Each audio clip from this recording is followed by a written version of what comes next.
excitement ng Lord sa bagay po na yan. Tayo pong lahat ay yumuko at manalangin sa umaga pong ito. Panginoon, maraming salamat, Lord, sa magandang araw na pinagkaloob niyo po sa amin. At salamat rin sa kalayaan and opportunity na kami po ay makapanambahan po sa iyo, Panginoon. At patuloy na kinikilala po namin kayo na kayo po yung Diyos na buhay, kayo po yung Diyos na makapangyarihan, kayo po yung sinasamba namin sa lugar na ito, Panginoon. At hayaan niyo po, Lord, hiling po namin na Panginoon, marinig po namin kayo, maranasan po namin kayo, lalo na po sa aming pag-aaral ng iyong salita. Lord, we pray, God, na bigyan niyo kami ng kaliwanagan ng kaisipan, Panginoon, at tanggalin niyo po ang anumang pong mga hadlang para hindi namin marinig yung tinig niyo, hindi namin makita yung kalooban niyo, Lord. We pray, God, Lord, hindi namin to kaya sa sarili po namin, kaya kailangan namin ng tulong niyo, kailangan namin ng kapangyarihan ng iyong banal na spirito na malaya po naming maranasan. Salamat po, pagpalain niyo po kami, Lord, kaming nandito sa church and even sila po na nanonood online, we also extend our prayers sa kanila, Panginoon. Continually also be with them and bless them also, Lord. Salamat po. Kayo po yung magsalita sa amin. Kayo po yung maging tagapagturo namin sa umaga pong ito, O Diyos. So ang aming pong panalangin sa pangalan ng aming Panginoong Jesus. Amen. Amen. Malakas na palakpak po para po sa Panginoon. Amen. Amen. Kung mayroon ho kayong Biblia, samahan niyo po ako sa Lumang Tipan sa 2 Samuel, Kapitulo 9. The book of 2 Samuel, chapter 9. By the way, hindi ko rin ho alam kung may nakakapansin. Ang mga napag-aaralan po natin ay, accidentally po ito, napag-aaralan natin ay mga bunga ho ng banal na spirito ng ilang Sunday na. Kung may nakaka-observe. Hindi ko rin maintindihan, pero parang sabi ko nung ilang linggo ho na nagtuturo at nag-aaral tayo, sabi ko mukhang magandang sundan na natin. Bakit? Kasi isa sa naging topic po natin mga previous Sundays, ano ho yun naalala nyo? Kagalakan. Tama ho ba? No, kagalakan sa puso. Pangalawa ho ay, isa sa na-discuss natin ay yung kapayapaan. No? Hindi ko lang muna i-discuss yung love, pero di ko alam kung bakit nagsimula ho tayong pag-aaral sa kagalakan. So yung love, di ba? Yung joy, yung peace, yung patience, di ba? At ngayon no, pag-uusapan po natin about kindness o yung kabaitan. Di ba? Let's open our Bibles in the book of 2 Samuel chapter 9 from verses 1 and following. Ayan, 2 Samuel, sa Lumang Tipan ho yan. Of course, syempre after ng 1 Samuel po yan. Bago yan ng mag-unang hari o 1 Kings. Okay, 2 Samuel chapter 9 verses 1 to 13. Okay po, ready na ho ba? Parang masyado ho tayong tahimik. Tanungin mo katabi mo, ready ka na ba? Okay. 2 Samuel chapter 9 verse 1 and following. Samahan niyo po ako ng pagbabasa po ito ng malakas at sabay-sabay para kay Lord po ito. 1, 2, 3, go. Minsay nagtanong si David, mayroon pa bang nalalabi sa sambahayan ni Saul? Gusto kong ipadamo sa kanya ang aking kagandahang loob, alang-alang kay Jonathan. Nang buhay pa si Saul, may alipin siyang Ziba ang pangalan. Kaya't pinatawag ito ni David. Paglapit ni Ziba, tinanong siya ng hari, "Ikaw ba si Ziba?" "Ako nga po, mahal na hari," tugon niya. "May nalalaman ka bang buhay sa sambahayan ni Saul? Gusto ko siyang pakitaan ng mabuti, ayon sa aking pangako sa Diyos." Wika ng hari, "Mayroon po si Mephiboset na anak ni Jonathan, siya po'y isang lumpo," tugon ni Ziba. "Saan siya naroon?" tanong muli ng hari. "Nasa Lo-debar po, nakatira sa bahay ni Makir na anak ni Amiel," sagot ni Ziba. Pinasundo agad ni David si Mephiboset, anak ni Jonathan at apo ni Saul. Nang maiharap siya kay David, siya'y nagpatira pa bilang pagbibigay galang. "Ikaw ba si Mephiboset?" tanong ng hari.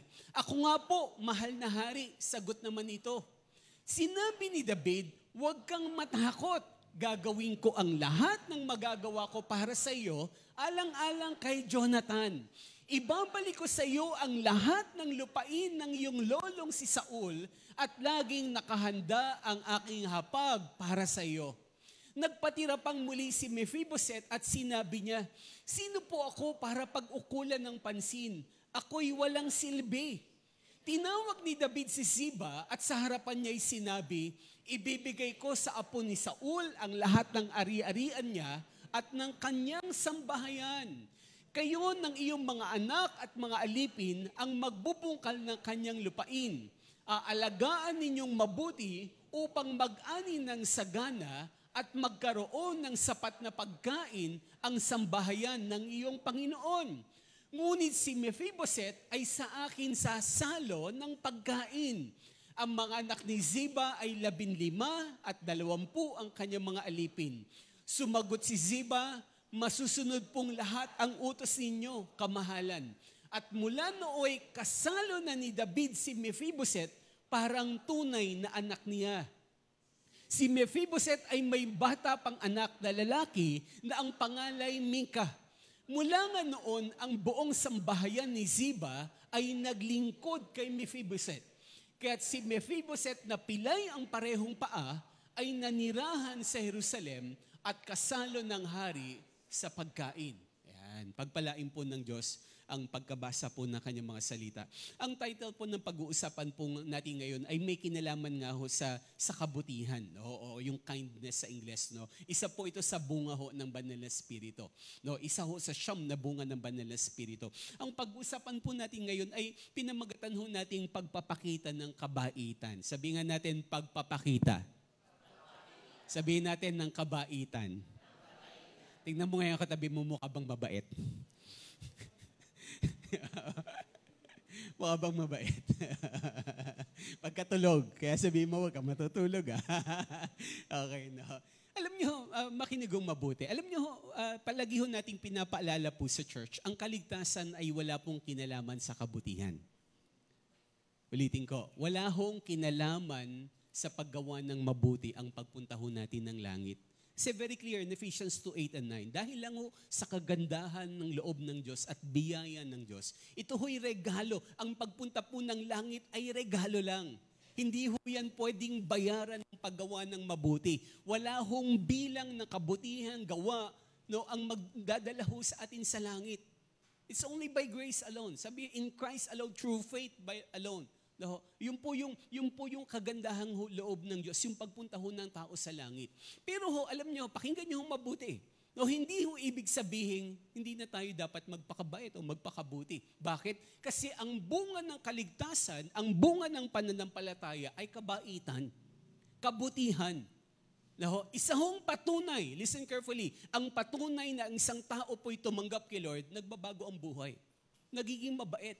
Gumagawa ng kabutihan, hindi para maligtas, kundi bilang pasasalamat sa Diyos at bilang patotoo na siya po ay may pananampalataya na po sa Panginoong Jesus. Naintindihan mo ba? Alam mo katabi mo, malinaw ba, kapatid? Naintindihan no? So, alam nyo, so ito ho yung bagay na kailangan nating maintindihan. Kailangan ho nakikita ho yung kabaitan ho sa atin. Ngayong tayo ho'y tumanggap na sa Panginoon, tayo ho'y nanampalataya na kay Lord, lalo na dapat habang tumatagal tayo sa pananampalataya sa Panginoon, nagbabago yung buhay natin, bumabait tayo unti-unti. Hello? Gumagawa tayo ng kabutihan unti-unti. Natututo tayo kahit na hindi ho normal yan sa atin. Alam niyo, kahit ako, hindi huli ka sa akin na maging mabait. Sa totoo lang, masama ho akong tao eh. No, ang dami kong kasalanan, no, ang dami hong bagay na hindi ho tama sa buhay ko. Pero unti-unti ho, biyaya ho ng Diyos, natututo ho akong maging mabait. Hindi lang ho tuwing tulog. No?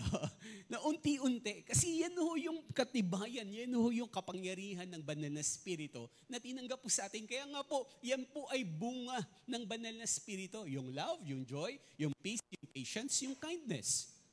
No? Bunga ho yan ng Banal na Espiritu na tinanggap natin sa Panginoon. Kaya dapat nakikita ho sa atin ang kabaitan.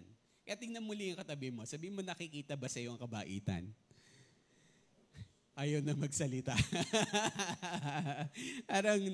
parang ayaw na ho. No? Alam nyo, no, sa ating pong pag-aaral ng salita ng Lord, alam nyo, ang dami hong highlight sa buhay po ni Haring David. Perhaps one of them na naiisip nyo ay yung nung natalo niya ho si Goliath. Tama ho ba? No, very yan, talagang that's one of the highlights ng buhay ni David, no. Very talagang familiar and amazing yung time na yon na natalo ni David si Goliath. Kahit bata pa siya, natalo niya isang higante. Naintindihan po. Ang isa pa ho na posibleng maaalala natin na kumbaga nakakamangha sa buhay ni David, marami. Isa ho posible. Ako, ang isa ho sa inahangaan ko sa kanya, yung pagkatalo niya kay Goliath. Pangalawa ho, yung pagbabalik niya ng Ark of the Covenant. No, yung pangunguna niya sa mga Israelita para muling sumamba sa Diyos. At ibalik niya, i-treasure niya yung Ark of the Covenant of God that symbolizes the presence of God during that time.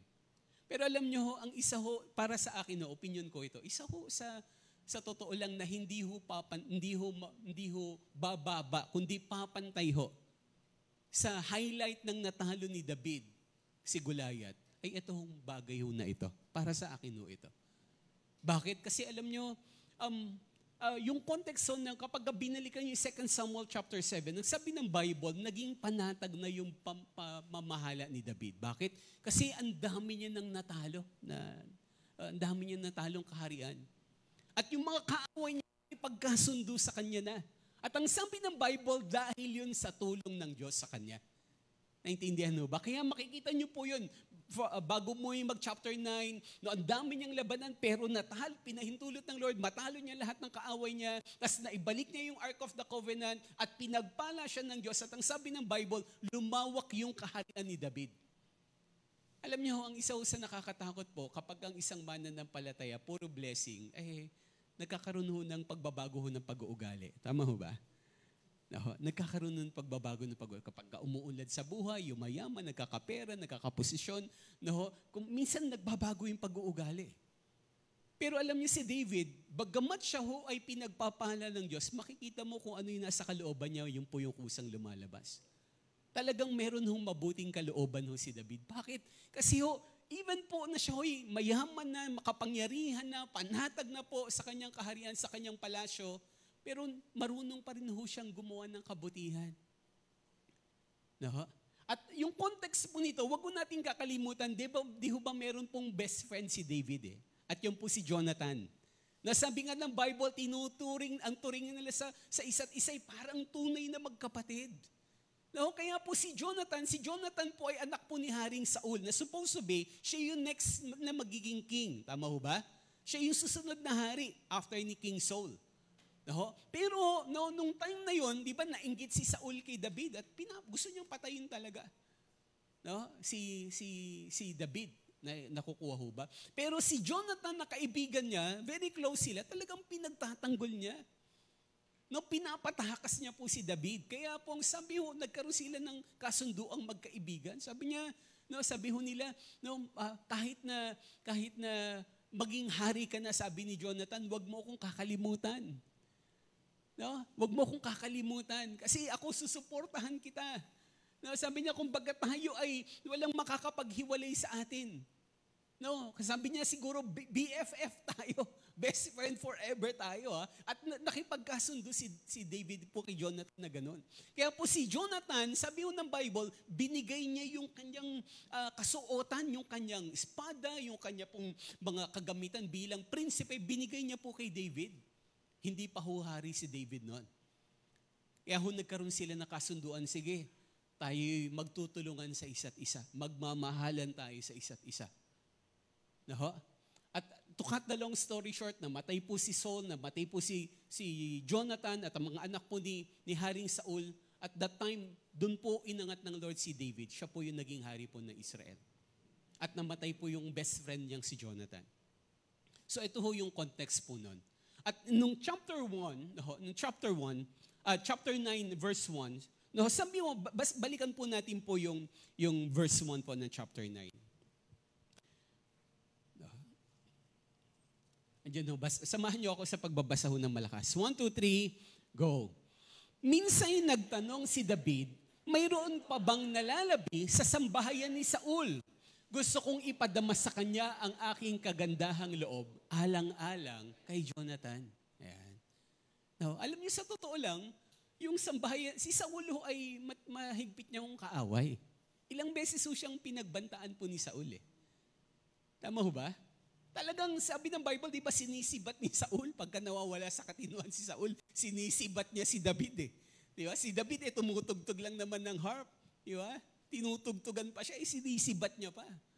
No? At ilang beses ho yun. Pero sabi ho dito, nung nagtanong si David, kahit na ho panhatag na yung kanyang kapangyarihan, yung kanyang kayamanan, no? Yung kanyang pamumuno, no? Hindi ho siya nakontento. Naghanap po siya ng taong mapagpapakitaan ng kanyang kabutihang loob. At alam niyong hinanap niya, dun ho sa pamilya ng taong gusto hong pumatay po sa kanya. Naintindihan mo? Alam niyo yung pakinggan niyo ito mabuti, yung totoong nakaranas ho ng kabutihan ng Diyos, nagiging mabuti rin sa ibang tao. Ulitin ko po, pakinggan niyo mabuti. Yung totoong nakaranas at nakaunawa ng kabutihan ng Diyos, nagiging normal sa kanya yung paggawa ng kabutihan sa iba. Maging sa mga taong kung minsan naging kaaway niya. Diba? Alam niyo, kung higit lang ho nating maiintindihan na tayo ho ay biyaya ng Diyos, pinatawad tayo ng Lord sa lahat ng ating pong karumihan at kasalanan, imposible hong hindi ho tayo maging mabait eh. Sa kapwa eh. Naintindihan mo ba? Magiging mabait tayo. Bakit? Kasi deserving natin pong mamatay, deserving nating mapunta ng impyerno, pero dahil naging mabait ang Diyos sa atin, pinatawad niya tayo. Mga kapatid, normal na supposed to be dapat bilang mga anak ng Diyos, nagiging mabait rin tayo sa kapwa, kahit na naging masama pa sila sa atin. Ito ho yung context po nun. Kaya alam niyo, number 1 na pinapaalala po na salita ng Lord, no, paano ba tayo magpapakita ng kabaitan o kabutihan? Number 1 is yung word na pagmamasid. Sabihin nga ho natin, pagmamasid. Mas malakas, sigaw ho natin, pagmamasid. No? Alam niyo ho, ang una ho sa lahat, ang kabutihan po ay, ito po ay pag-ibig na isinasagawa. Sabi nga ho sa Ingles, ano ba yung kindness? Ang definition, ang short definition daw ho ng kindness is love in action. Sabi nga natin, love. Mas malakas sigaw natin, love in action. So sa Tagalog ho, mga kapatid, ito ho ay pag-ibig na isinasagawa. Ang kabutihan ay pag-ibig na isinasagawa. So ibig sabihin, ang kabutihan po ito'y nakikita ho sa mga praktikal na kapamaraanan, sa mga praktikal at pang-araw-araw ho na pamumuhay. Yun po yung tao hong nagiging mabuti o nagiging mabait sa harapan ho ng Panginoon. No? Kindness is a practical expression of love. Kaya kung sabi ng Bible in the book of Philippians chapter 2 verse 4, no? Andiyan ho ba? Philippians chapter 2 verse 4. Yan, basahin ho natin. Meron ba sa Tagalog, kapatid? Tagalog muna. Basahin ho natin ng malakas. 1, 2, 3, go. Pagmalasakitan ninyo ang kapakanan ng iba at hindi lamang ang sa inyong sarili. No? Kasi alam nyo, normal, gusto talaga natin na ang palagi natin iniisip yung kapakanan natin. Eh. Tama? Normal yan bilang tao. Naintindihan mo ba? No? Pero bilang spiritual na mga anak ng Diyos, ang tinuturo ng Bible, dapat bukod sa pagpapahalaga natin sa ating sarili, nagpapahalaga rin ho tayo sa iba. Bukod sa pagmamalasakit sa ating sarili, nagmamalasakit rin daw ho dapat tayo sa ibang tao. Kasi sa totoo lang, ang isa hong matinong tao, hindi mo kailangang utusan para mahalin yung kanyang sarili. Tama ba? Ulitin ko, pakinggan niyo mabuti. Ang isang matinong tao na sa tamang kaisipan, hindi mo kailangang turuang utusang maligo yan eh. Hello? Hindi mo kailangang utusang kumain yan. Hindi mo kailangang utusang na matulog yan, magpahinga yan, na ingatan yung kanyang sarili. Isang matinong tao, normal yan, automatic yan. Pero mga kapatid, kasi, so ibig sabihin, normal ho sa atin na magmalasakit, mahalin, ingatan yung sarili natin. Pero bilang mga spiritual na anak ng Diyos, dapat higit sa normal yung ginagawa natin. Nagmamalasakit tayo, hindi lang sa ating sarili, maging sa kapakanan rin ng ibang tao. Kaya po sa Ingles, ang ganda rin ho nang sabi sa Ingles. Sabi ho sa Ingles, sabi ho yan, let each of you look not only to his own interests, but also to the interests of others. Nandun po yung nabanggit yung salitang look. Sabi nga natin, look. Yan, no? Magmasid o tingnan. no? Magmasid. Alam niyo ho, ang una hong isang dapat gusto natin maging mabait, no? Maging mabuting tao, makagawa ho ng kindness sa ibang tao. Ang una hong hakbangin, dapat marunong ho tayong magmasid eh. No? Lalo na magmasid sa sitwasyon ng ibang tao. Kasi kapag hindi ho tayo marunong magmasid, hindi ho tayo makakagawa talaga ng kabutihan.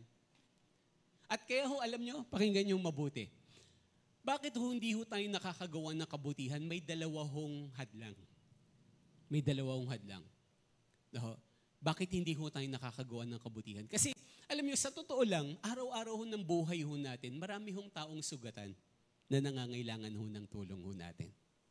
Ulitin ko, sa araw-araw ho ng buhay natin, maraming taong sugatan na nangangailangan ho ng kabutihan ng mga anak ho ng Diyos.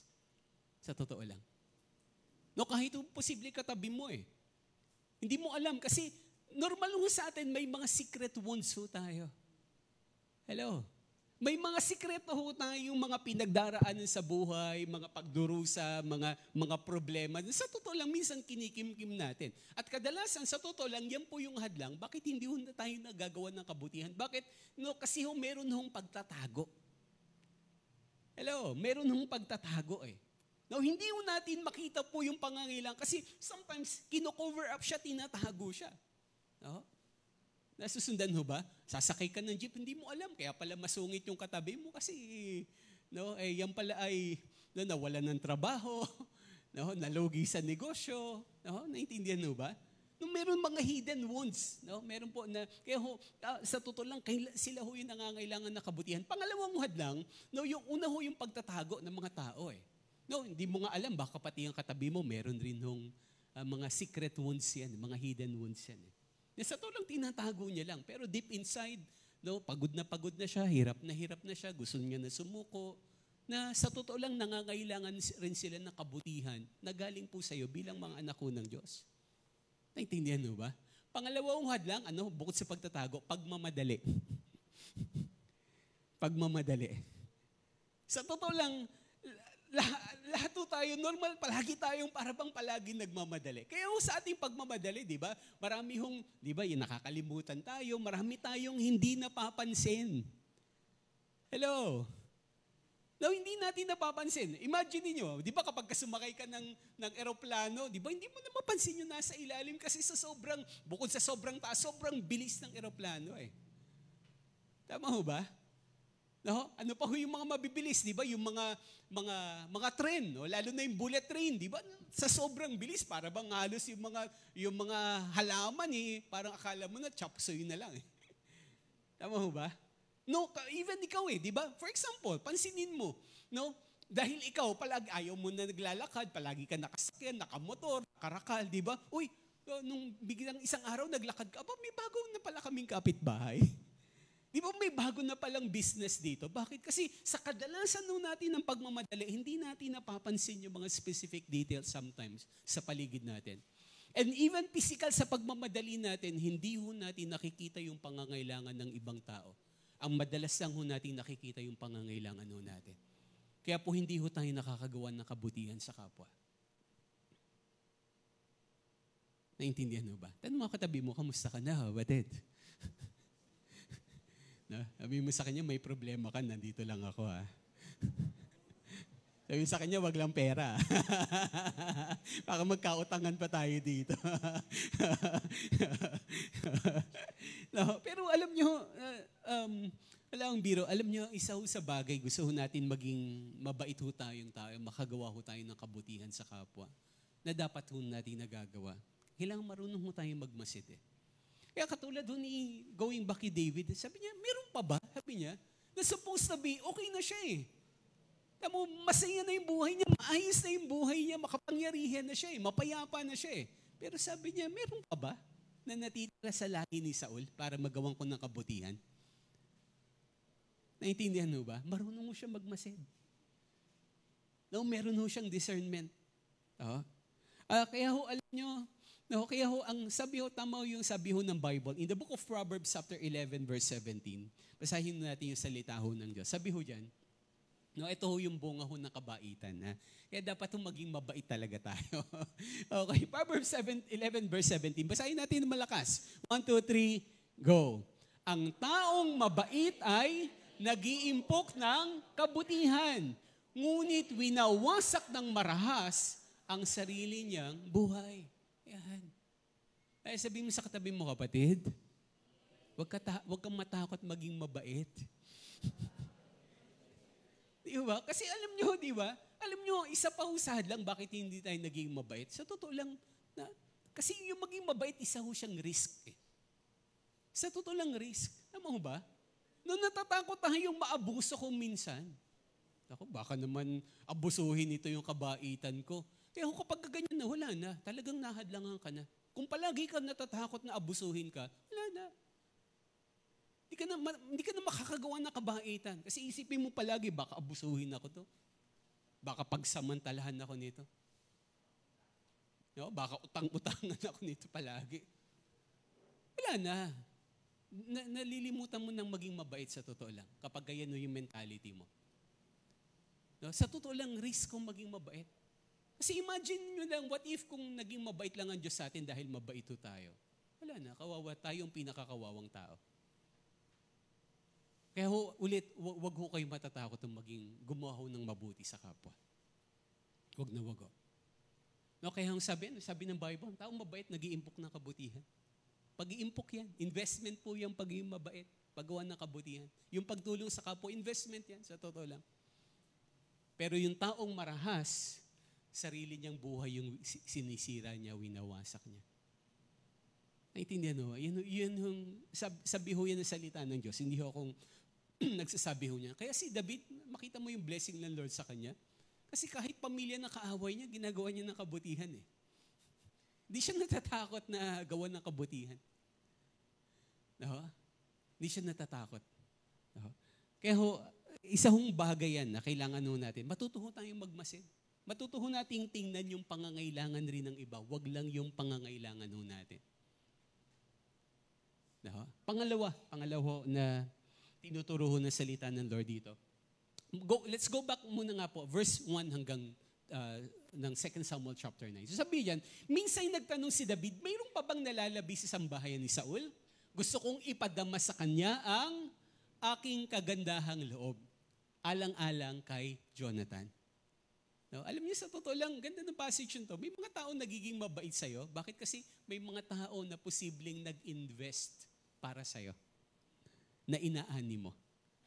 No? Totoo yan. Meron, di ba, kapag ka ikaw ay nakatulong ka sa kapwa, makikita mo kahit anak mo, minsan kahit apo mo pa, na pagpapala dahil sa kabutihang nagawa mo sa kapwa. No? Nasusundan ho ba? Pero kapag ka ikaw ay yung puro kasamaan, panglalamang, no, pananakit yung nagawa mo sa kapwa, anihin mo rin eh. Magiging malupit rin yung tao sa'yo eh. Naintindihan mo ba?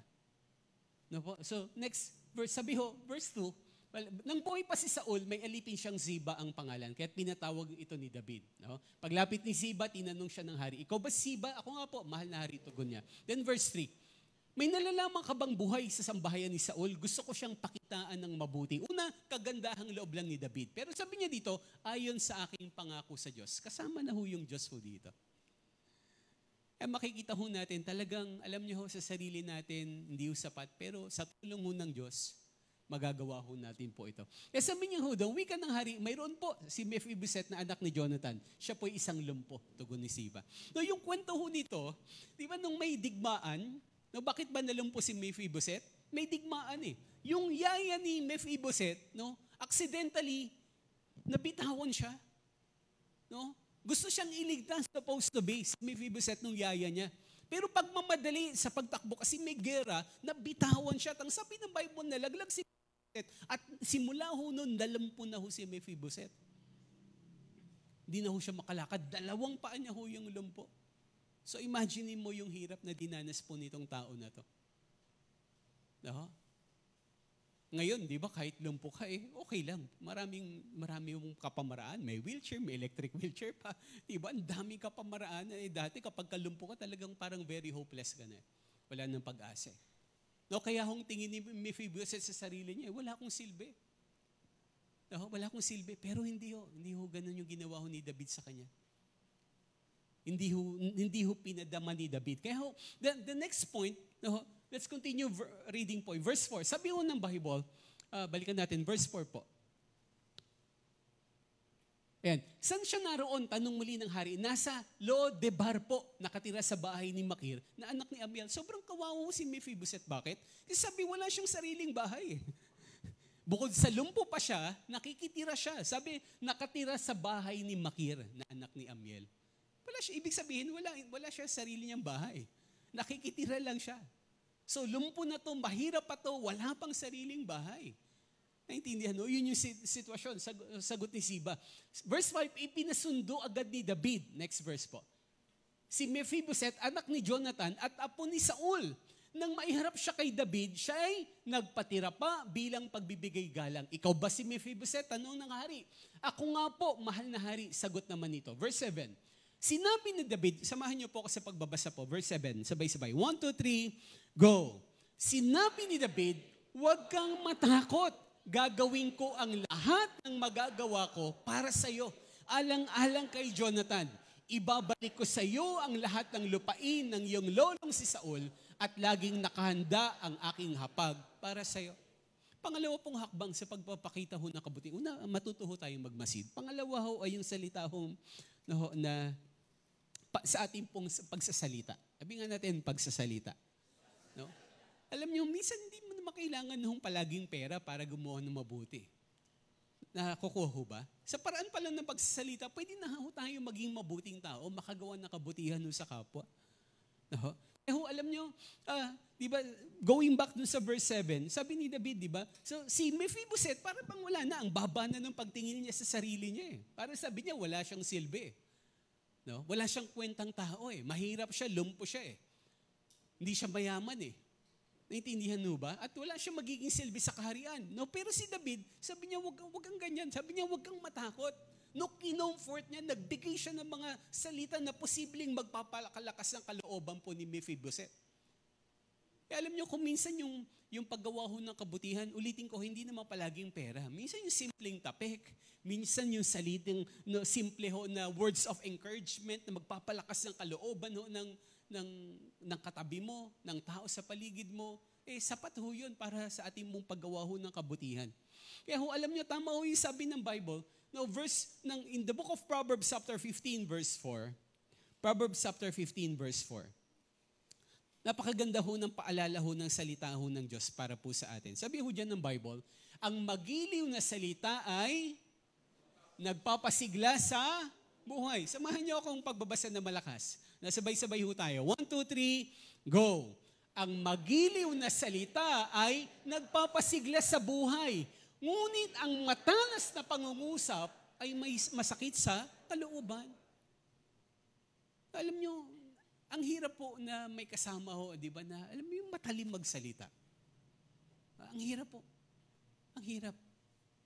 No, kaya ang Bible palagi ho nagpapaalala, mapapakita mo yung kabutihan sa pamagitan pala ng pagsasalita, mapapakita mo na yung kabaitan mo, yung totoong kabaitan, hindi nagbabait-baitan. Ito ng pagsasalita. No, kaya ang sabihin, ang magiliw ng salita ay nagpapasigla sa buhay. So in short, kapag hindi magiliw yung pananalita, nagpapalungkot. No, nagpapasama ng kalooban. No, kaya dyan, ngunit ang matalas na pangusap ay may masakit sa kalooban. Alam mo, maging maingat ho tayo. Di ba yung mga salitang, ikaw wala kang kwenta? Ikaw wala kang mararating sa buhay. Sana ho, bilang mga anak ng Diyos, hindi ho lumalabas sa bibig ho natin yan. Hindi ho sana lumalabas na bibig ho natin yung mga ganyang salita na nakakapagpasakit ng kalooban ng kapwa. Matakot ho tayo. Ay, yung mga salitang wala kang kwenta, wala kang mararating sa buhay, pangit mo. Di ba? Nawa ho ay hindi ho lalabas ho sa ating pong salita ho yan. No, na, alam niyo ho, yung tunay hong kabaitan, hindi ho yan namamahiya. Ulitin ko. yung tunay pong kabaitan, hindi ho yan namamahiya, lalo na ho sa harapan ng maraming tao. Hindi ho yan namamahiya. Hindi ho yan ang babato ng kahinaan ng tao. Sa totoo yung kahinaan ng kapwa mo, alam niya naman na yun. Huwag mo na ipamukha sa kanya. Hello? Pero yung paulit-ulit mo pa, hindi ho yan maka-Diyos na ugali. No? Hindi ho yan bunga ng banal na spirito. Kaya pansinin ho natin yung mga salitang lumalabas sa atin, mga encouraging o discouraging words ba? Pag-isipan niyo ho itong mabuti. Makinig ho, pag-isipan niyo ho mabuti po ito. Maging kayo nandiyo sa likod. What if po? What if? Halimbawa lang ho ito. Halimbawa na ang Diyos ho, sa bawat mabubuting salita natin, na lalabas sa bibig natin, bibigyan tayo ng 100. Imagine niyo ito. What if, kung sa bawat salitang lalabas sa bibig natin buong maghapon, bawat salita good words yung lalabas, encouraging words, bibigyan ka ni Lord ng 100. Pero every time na may lalabas sa bibig mo na pangit at hindi maganda, sisingilin ka ng Diyos ng 100. Ang question, magiging mayaman ka kaya? Magiging mayaman ka kaya? O magiging mahirap ka? Baka puro utang ka kay Lord. What if lang? Pansin niyo mabuti yun. What if lang, kung bawat salita na lalabas sa bibig natin, may blessing sila, may 100 pesos ka. Dadami kaya yung pera mo? O baka mamumulobi ka? Naintindihan mo? Minsan hindi yun natin kasi napapansin. Hindi mo tayo aware. Yung mga salita natin, mga mapanakit, mga nakakapagpa-discourage, nakakapanghina ng kalooban. Kaya baka kaya kung minsan may mga blessing tayong hindi ibigay ni Lord sa atin. Kasi hindi tayo nagiging maingat sa mga salita hong lumalabas sa labi ho natin. No? Hindi ho lang sa labi ho ngayon, maging sa chat ha. No? Maging sa pagpo-post ng mga message ha, ay kailangan ho nating bantayan ho.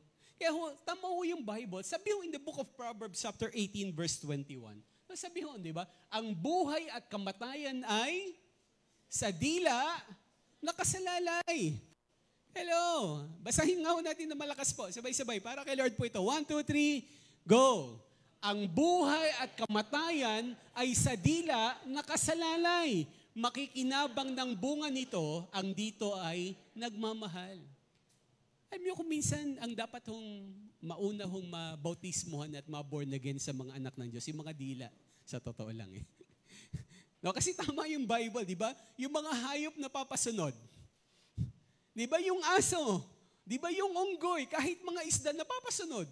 Pero yung dila ng taong hirap pasunurin. Ang hirap baguhin. Naintindihan mo ba? Kaya ho, sabi ng Bible, ang dila ho natin, ang mga salitang lumalabas sa atin, may kapangyarihan ho yan. Pwedeng magbigay ng buhay yan o pwede yang pumatay ng tao. Diba? Sa English, death and life are in the power of the tongue. May kapangyarihan po yung dila. No? At alam niyo, wag rin ho natin kakalimutan, no, in the book of Matthew chapter 12 verses 36 to 37. Matthew chapter 12 verses 36 to 37. Basahin mo natin ng malakas. 1, 2, 3, go. Tandaan ninyo, sa araw ng paghuhukom, parang ayaw na magbasa. Sabay-sabay, para kay Lord ho ito, para lalo mag-sink in yung word of God ho sa atin. Samahan niyo po ako sa pagbabasa. No? Okay ho ba? Mga kapatid, baka pag hindi ka nagbasa, kunin na Lord yung boss mo, balang araw hindi ka makapagbasa. Ewan ko lang. Habang nakakapagsalita tayo, nakakapagbasa tayo, ibigay natin para kay Lord. 1, 2, 3, go. Tandaan ninyo, sa araw ng paghuhukom, pananagutan ng tao ang bawat walang kabuluhang salitang sinabi niya. Pawawalang sala ka o paparusahan batay sa iyong mga salita. Oo. Alam nyo, nakakalungkot ng sobra yung sasabihin ng mga tao, lalo ng mga Kristiyano, ganito talaga ako. Yan, nakataas pa yung kilay niya. Nakataas pa yan, nakatingal. Ganito ako Hindi ho pwedeng ganon. Kasi kung totoo kang anak ng Diyos, dapat nagbabago buhay mo, nagbabago ugali mo, even pananalita mo, nagbabago. Hindi mo pwedeng sabihin, ganito talaga ako, matagal na akong ganito. Magagawa mo. Kung ano nasa loob ko, sasabihin ko. Hindi ho ganon, hindi ho ganon. Dapat habang nagiging lumalalim tayo kay Lord, nagiging maingat po tayo sa pananalita. Bakit? Kasi pwede kang maging pagpapala, pwede kang maging sumpa sa bawat salitang lumalabas sa bibig mo. No? At ang sabi ng Bible, balang araw. Kasama ho tayo dito. Sabi mo sa katabi mo, kasama ka dito, kapatid. Hindi ka exempted dito. Naintindihan mo ba? Kasama ho tayo dito. Na balang araw, haharap po tayo sa Diyos, meron hong paghuhukom. At anong sabi? No? I-judge lang ba tayo sa mga pagtugtog, pagkanta, pagsayaw, pagba-Bible study? Hindi. Even po ang sabi ng Bible, mananagot tayo sa Diyos, no? Pananagutan ng tao ang bawat walang kabuluhang salitang sinabi niya. Even ho yung mga salitang hindi natin pinag-isipan. Yung pabiglang-biglang salita, sabi ng Bible very clear, mananagot tayo kay Lord.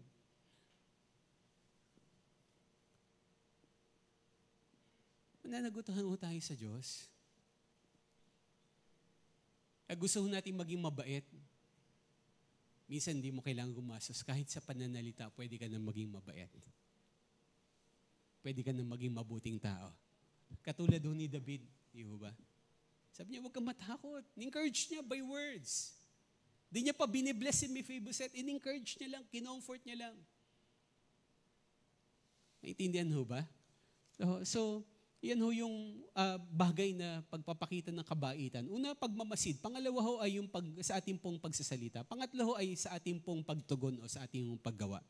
Now, let's continue reading po yung verse 8 naman, 8 and 9. Verses 8 and 9. Mga kapatid, simple lang ho ang mensahe ng Lord sa atin ngayon. Napakasimple lang. Maging mabait ho tayo mga anak ho ng Diyos. Sa ating pagmamasid, sa ating pong pananalita, at pangatlo ho last sa ating pong pagsasagawa o pamumuhay. Verses 8 and 9, basahin ho natin ng malakas. 1, 2, 3, go. Nagpatira pang muli si Mephibosheth at sinabi niya, sino po ako para pag-ukulan ng pansin? Ako'y walang silbi. Tinawag ni David si Siba at sa harapan niya'y sinabi, ibibigay ko sa apo ni Saul ang lahat ng ari-arian niya at ng kanyang sambahayan. Next verse. No? Kayo ng iyong mga anak at mga alipin ang magbubungkal ng kanyang lupain. Aalagaan ninyong mabuti upang mag-ani ng sagana at magkaroon ng sapat na pagkain ng sambahayan ng iyong Panginoon. Ngunit si Mephibosheth ay sa akin sasalo ng pagkain. Alam niyo, minsan nakakalungkot, nagiging mabait tayo sa mga taong mabait rin. Tama ho ba? Hello. Ang dali hong maging mabait sa mabait rin. What if yung masungit na?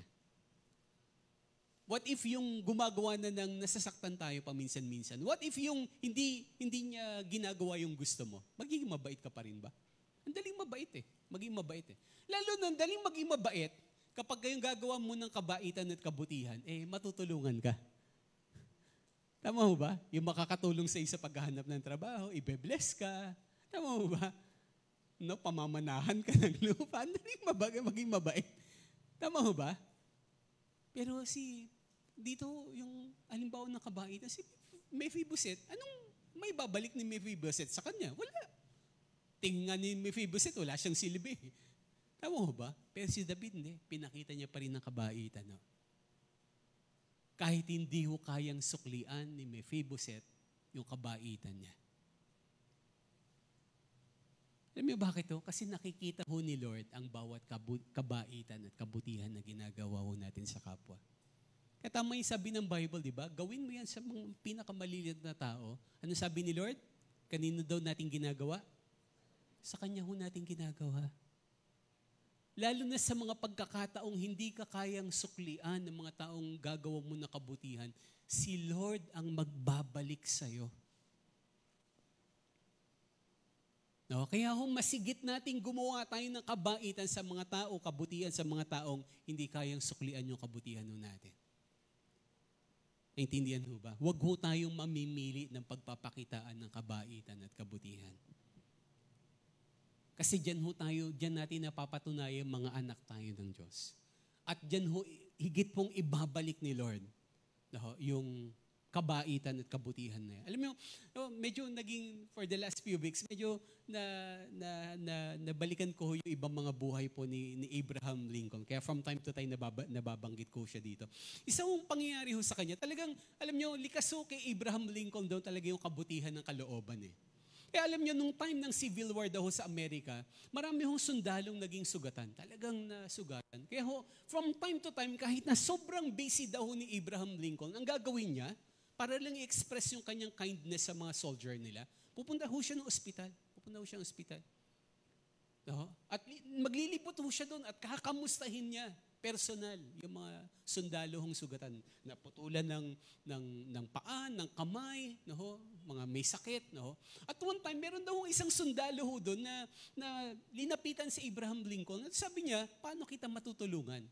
No, yung sundalo daw, yung kabataan na sundalo, mamamatay na, talaga naghihingalo na. At alam niyo, sabi daw ng sundalo, pwede kang sumulat ka sa isang papel ng sulat para sa nanay ko. No? So si Abraham Lincoln, bigla daw siyang bumunot ng papel at bumunot ng ballpen at nagsulat. At sabi niya, anong gusto mong sabihin sa sulat? No, at ang sabi niya, sabi daw ng sundalo, sabihin mo sa nanay ko, mahal na mahal ko siya. At yakapin niya mo yung dalawa ko pang kapatid na nakababata.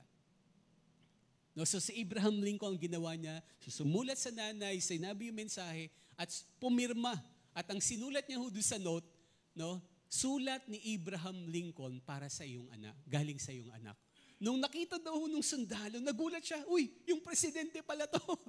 No, hindi siya makapaniwala na yung presidente pala ng Amerika ang inutusan niyang magsulat ng mensahe para sa nanay niya. At alam niyo, sabi ho nung sundalo, sabi niya, sir, pwede bang bago ko mamatay dito ka lang sa tabi ko, hawakan mo yung kamay ko. At alam niyo, si Abraham Lincoln, sabi ho ng story, wala ho siyang talagang nandun ho siya. Kasi naghihingalo na ho yung kabataang sundalo na yon. At hinawakan ni Abraham Lincoln yung kamay na sundalo at umiyak ho siya. Umiyak ho si Abraham Lincoln. Habang nakikita niyo na mamatay yung sundalo. Pero nagbigay ng matinding comfort sa sundalo na yon, yung presensya ho ni Abraham Lincoln. Alam niyo ho, yung totoong nagiging leader, sa totoo lang hindi ho yan natatakot na magpakita ho ng kabaitan at kabutihan.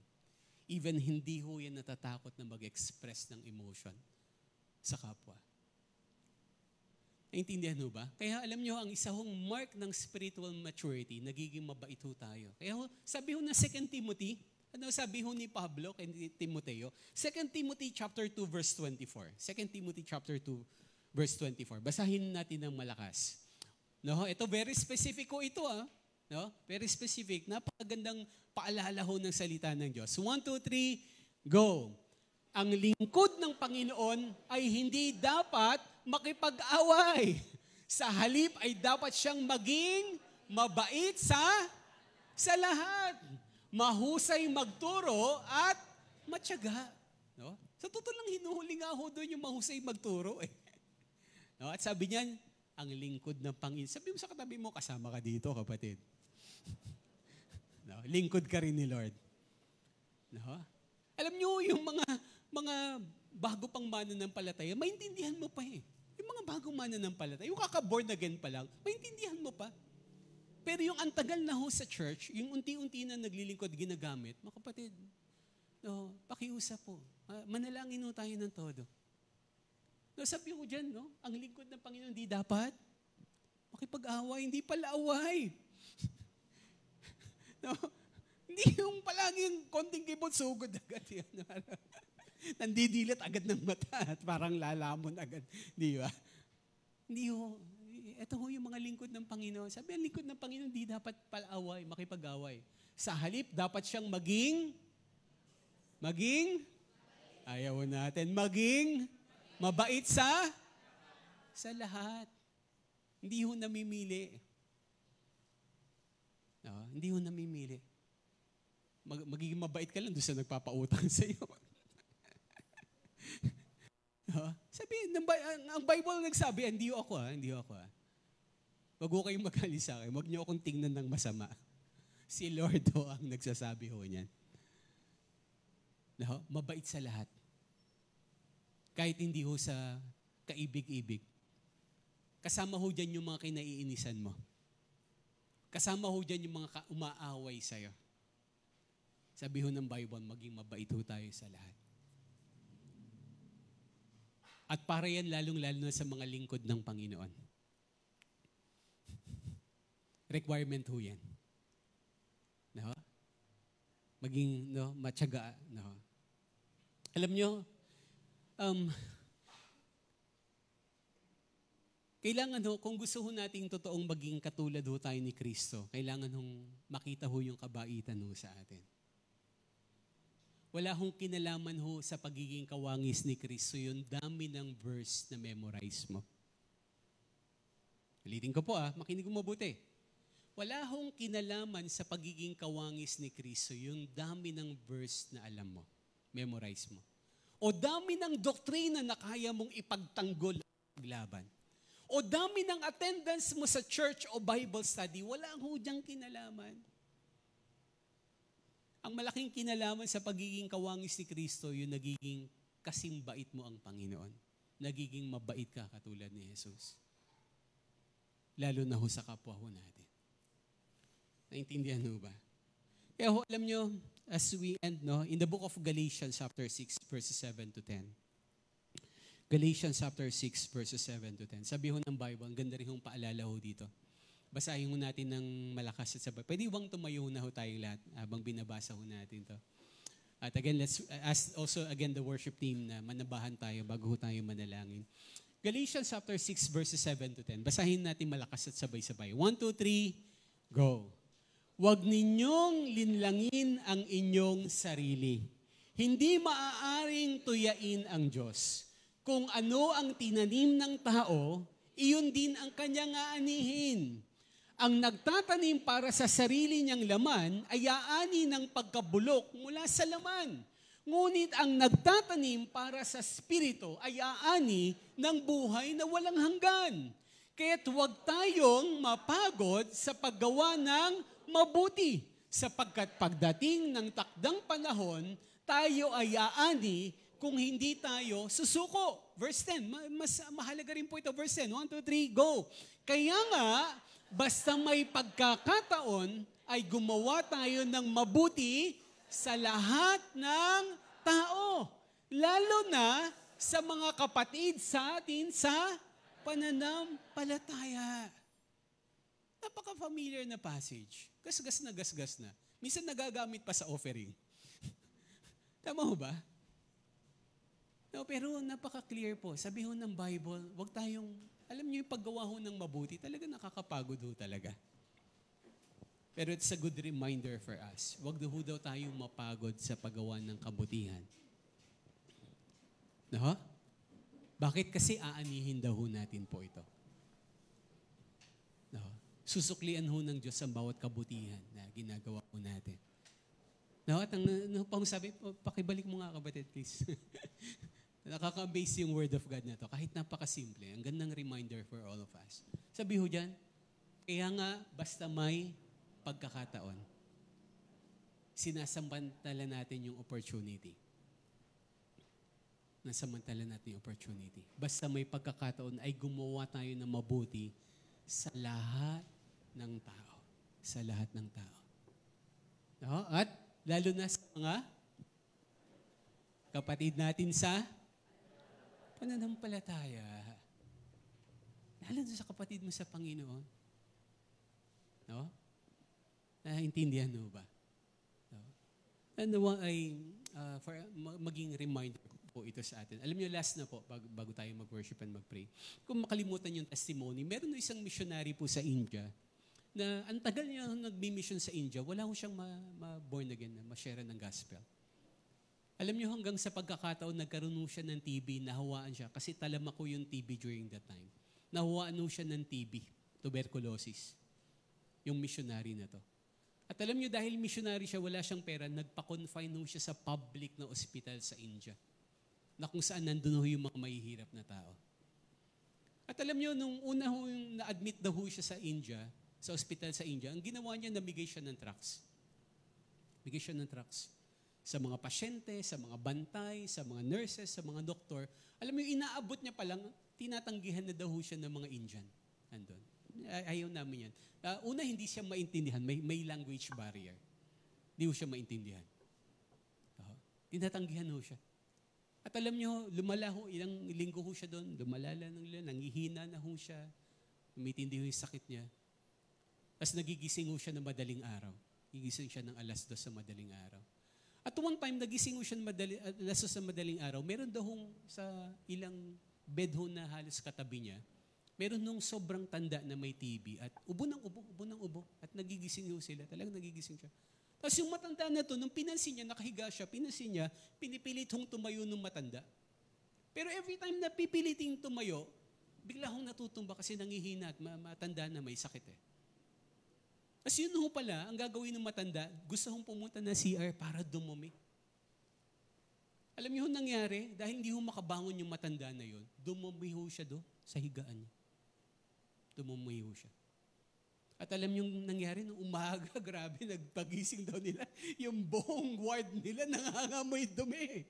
Talagang grabe, masuka-suka daw sila sa amoy. Kasi napadumi na ho pala yung matanda doon sa higaan niya. At alam niyo, ayun na, at hindi pa ho doon natapos yung story.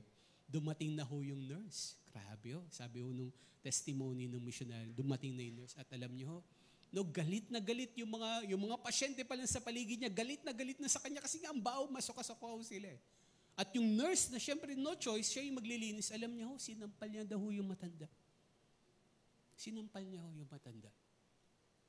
At alam niyo yung ginawa ko ng matanda, wala ko siya magawa. Iyak na lang ko ng iyak ng matanda. At yumuko siya, no, ano ho siya, yung sarili niya. No, kasi pahiyang-pahiya ho siya. At sinampal pa siya ng nurse. Pinagbuhatan pa ho siya ng kamay. No? At lininis siya, talagang halos ihulog daw ho yung matanda na yun kasi sa iniso ng nurse na dumumi ho doon sa higaan. No? At alam niyo, the following day, itong missionary na nagising uli siya ng 2:00 sa madaling araw. At nakita niya huli the same person, the same old person, sick person, pinipilit huling tumayo. Malamang pupunta huli na CR. At alam niya, sabi ni missionary niya, bagamat hinangina siya, may sakit rin ho siya. Alam niyo yung ginawa niya? No, bigla ho siyang tumayo at linapitan niya ho yung matandang gustong pumunta ng CR. At nginitian niya at binuhat niya ho gano'n. At dinala niya sa CR. At ang kwento pa nito missionary na to, yung CR ho doon, napakaliit lang. Napakaliit lang. Tapos wala hong inidoro, may butas lang daw. May butas lang at doon dudumi. Kaya mo no choice yung missionary, hawak-hawak niya habang dumudumi yung matanda. Nandun ho siya, hawak-hawak niya sa kilikili.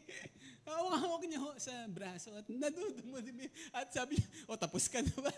Nung makatapos na, binuhat niya ho uli yung matanda at dinala niya sa higaan. At alam niyo, sabi daw ng matanda sa different language kasi foreigner, American po ito. Sabi niya, malamang sabi niya nag-thank you yung matanda at nakangiti. At alam niyo, kinaumagahan, yung ginawa pala ng missionary na to, ang dami palang nakakita kahit madaling araw.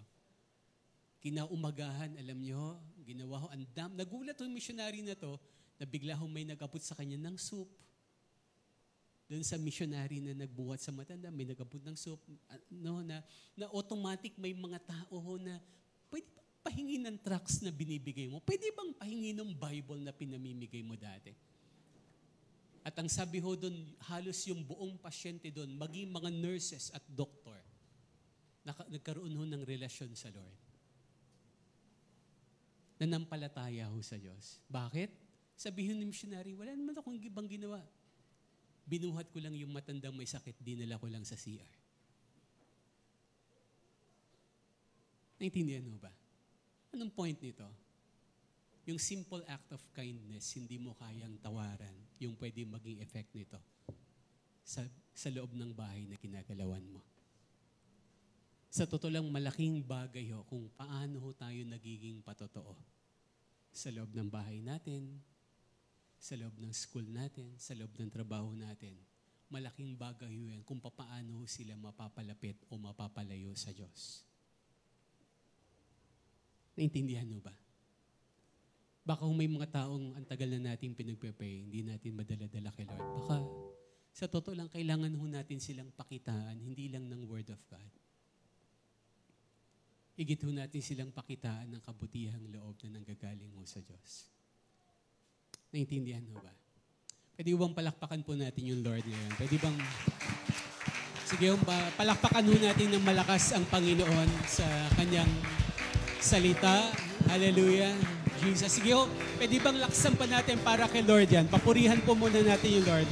Awitan po natin yung Panginoon. Hallelujah. Jesus, we worship you. Jesus, we honor you, God. We give you praise. Hallelujah, Lord. Hallelujah. Salamat po. Salamat po. Salamat po, Diyos. Naging mabuti kayo sa amin. Naging mabait po kayo sa amin, yes, Panginoon. Salamat po sa inyong mga salita. Hallelujah, Jesus. We worship you. We adore you. We give you our highest praise, Lord. Panginoon, sambahin po kayo. Sige, awitan po natin yung Lord bago tayo manalangin. Damahin po natin yung presensya ng Diyos sa mga oras pong ito. Let's focus our eyes, our attention before God. Hallelujah, hallelujah. Jesus, God. We worship you. We adore you, Lord. Hallelujah, hallelujah, hallelujah. Sambahin po kayo, O Diyos. Sambahin po ang inyong pangalan, Panginoon. Sambahin po kayo, O Diyos.